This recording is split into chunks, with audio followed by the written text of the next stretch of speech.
Список экс-депутатов Верховной Рады Крыма, подозреваемых прокуратурой АРК в государственной измене и объявленных в розыск, попали те, кто не принимал участие в тех заседаниях Крымского парламента, которые привели к изменению границ территории Украины. Среди них экс-члены депутатской фракции Курултай-Рух Энвер Абдураимов и Сафурека Джаметова.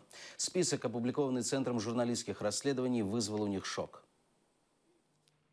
У меня был шок. В то время, все знают, у меня была травма ноги, и на последнее заседание Верховной Рады я не ходила.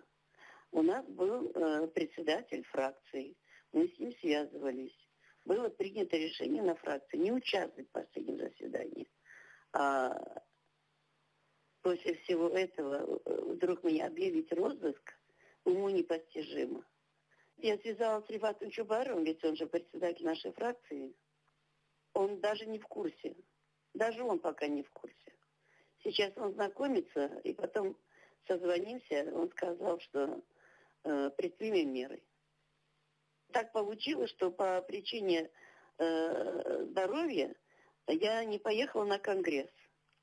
И вот теперь представьте ситуацию, вот из-за этого идиотизма, что бы было бы на границе, когда бы я возвращалась.